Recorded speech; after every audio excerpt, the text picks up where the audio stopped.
2 million credits in 46 seconds, that sounds like a fantastic deal to me, but it's not quite as simple as that, because this week's weekly time trial challenge is probably one of the hardest there's ever been. We're at the Barcelona Rallycross track in the GR Yaris, and it's such a short lap. It means that the 3% distance for the gold time is actually a really short time in seconds.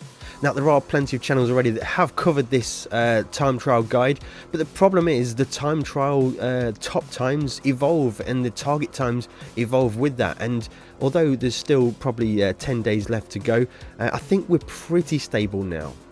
And a lot of these time trial lap guides, they give you all the breaking points and references, but they do give you some level of assumption of being incredibly talented. It's very, very difficult to do. One channel and guide in particular that I follow quite a lot is Tijni. You may follow him already. Let me know in the comments, guys, if you follow Tijni.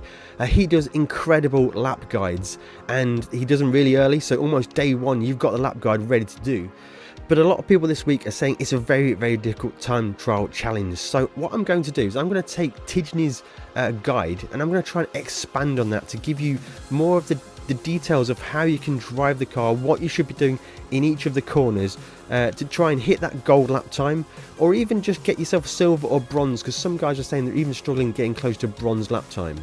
So to find the time trial, it's obviously head over to sport mode, head to online time trials, and there we have the one for the GR Yaris Circuit de Barcelona Catalunya Rallycross layout. Now, you can choose a car from your garage, or you can rent a car. The prohibited, you cannot use nitrous, you cannot use the wide body, and you have to have dirt tyres fitted.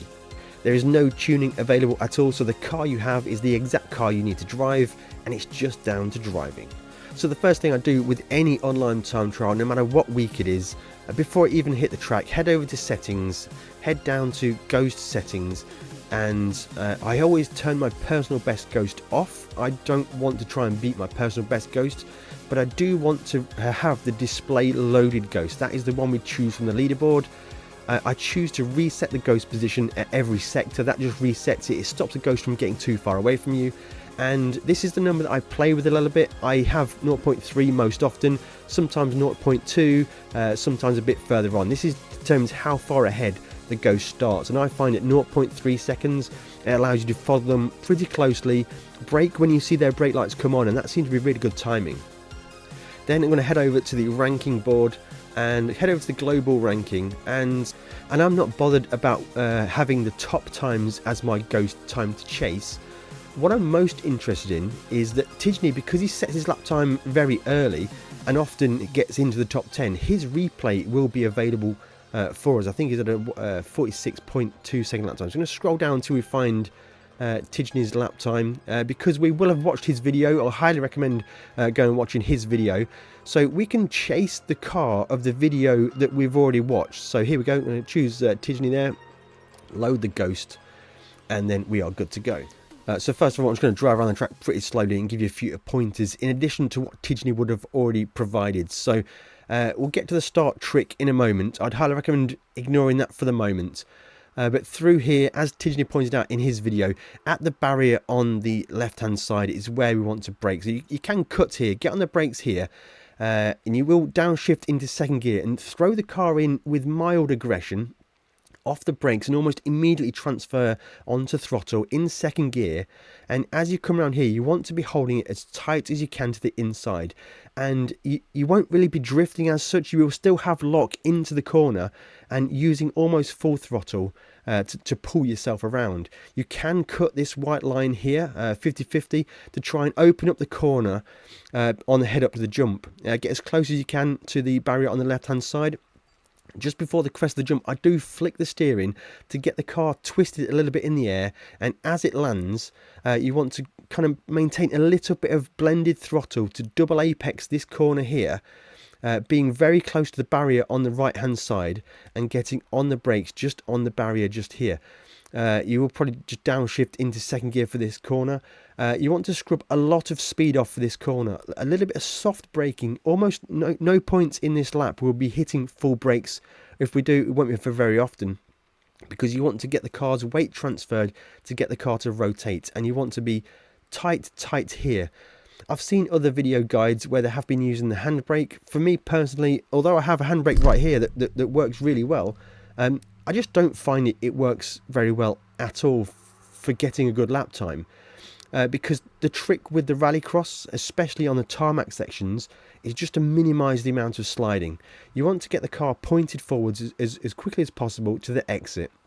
Looking at the last two barriers here, borders, I brake just after this second to last one, and you want to be braking and then stay in third gear, and then you want to roll into the corner. As you're rolling off the brakes, the car will want to rotate into the corner. Tijani pointed out here, this inside sausage is a good point to try and get back on the gas. Completely agree with that one. And you're just trying to play with the car through this corner here, up until this point where you want to transition to the right-hander. At this point here, I'm going to downshift to second gear, and I want to cut as much as I can. The key point with a lot of these corners is to get a maximum wide entry to get a tight exit. That allows you to set up the next corner as best as you can. Now, with regard to cutting, you can cut up until you need at least one wheel on the curb. So you can go over the white line here, and then you want to slow the car down a little bit more and get the car rotated as much as you can. You want to minimize how wide you go on corner exit. You want to get a tight corner exit. So you stay in second gear for this, get the car rotated, and try and keep it as close as you can to the left-hand side. The car will want to be right, try and keep it left. You can cut a little bit of this right-hander. It's quite bumpy over there. And then this is a difficult braking zone into the final corner here. Now, I actually would do a lap like this on your own screen. I would look at all the different braking reference points, and I'll look for the dark parts, the dark almost pothole fill-ins. There's a couple, there's two there, there's one after it. I use that as a bit of a gauged reference for where I get on the brakes. You will be on the brakes quite hard into this final corner, and then you're going to want to really kind of get the car turned in and rotated, because you want to clip this inside as close as you can, and then accelerate as fast as you can to the line, and then shortening the lap time. I'm going to drive a few laps talking you through what I'm doing at the time, what mistakes I'm making, because I will be making mistakes, and then we can get you dialed in, and I'll give you the trick in a little bit.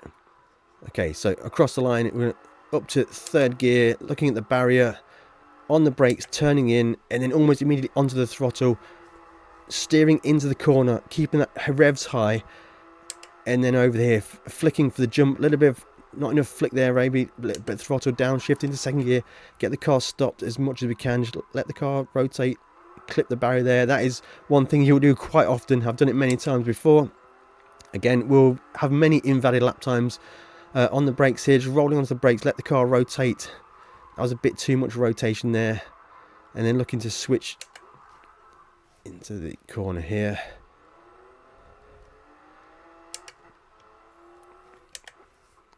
Get the car rotated a bit wide there, giving up a lot of time there. Really that wide corner entry wasn't so good there. I'll get the car to the apex. Too much speed on the entry of the corner left me too wide, and it's compromised me for all of these sequence of corners here. In fact, everything is going pretty wrong in this one. Every corner entry was too deep there, which caused problems for every consequent corner. Try and blend in the brakes a little bit better here. Still a bit too wild on the brakes there. Get the car to rotate through this section here.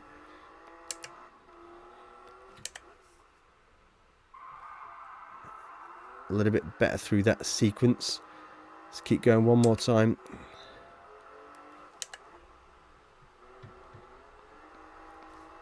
Bringing the car to the apex, trying my best. Again, flick on the, managing the throttle and the downshift on the brakes. That was a bit of a bad exit. The problem with that one, I was too close on corner entry, which swept the exit, which lost me a lot of time. That's a much nicer corner entry there. Be gentle on the brakes with this car. That's a much better sequence of corners there. Oh, that was almost perfect. and to the alignment. So it's going to be a 46.8, and that's without the run-in trick. Right, now here is the trick to really maximize that sector 1 time, is to get a run up for it. Now I would recommend not doing this straight away. I'd do a few laps, get yourself dialed in, and now on here we're going to reverse up to the barrier to launch into the lap time. Now because I've done a few laps, I feel reasonably dialed in, and I'm not going in completely cold, so I'd start in 2nd gear and just do a race start as if you would here. This is where all the fast ghosts are so fast off the line, and here we go, we're matching with Tidney.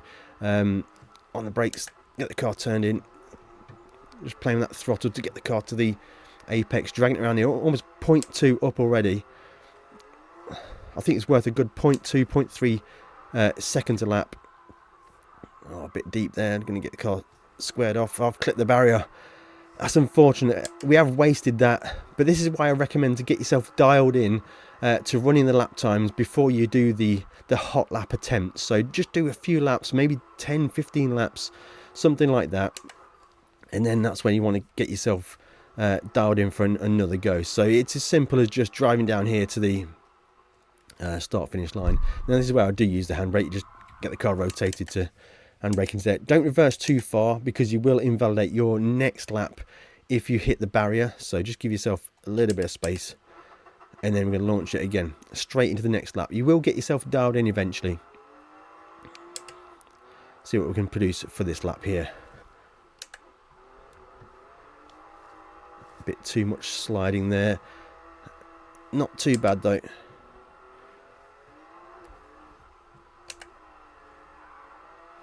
I need to drive the car, get the car squared off.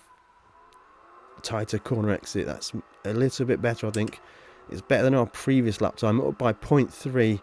Need to flow in here nicely. Just catching up Tidgin there, just a little bit of understeer for us, but not too bad through there. This is the difficult last corner.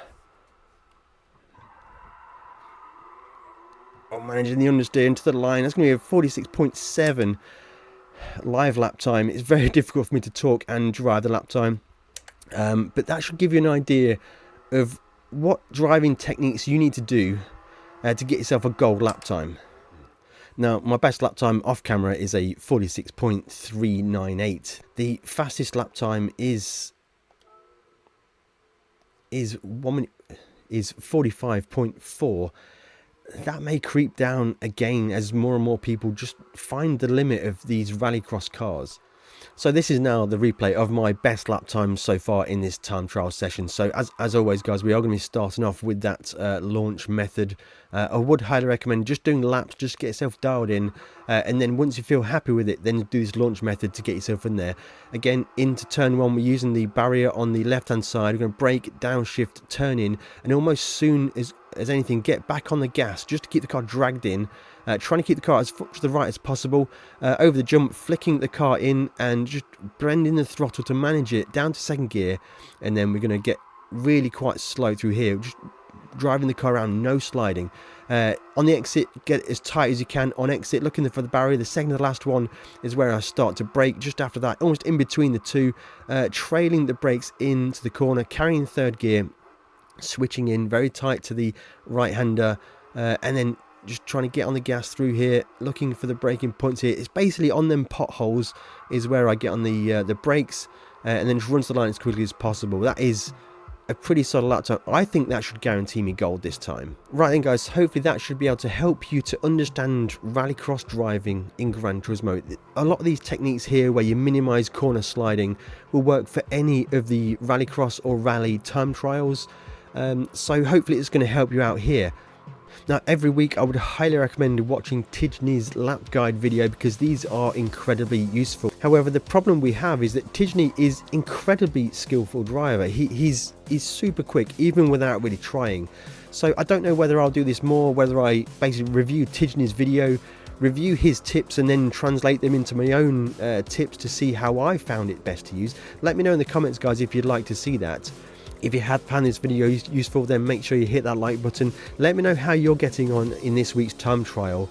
If you want to know other ways to make money in Gran Turismo 7, then the video on screen right now will be the video you need to watch. Go and check that out, and I'll catch you in the next one.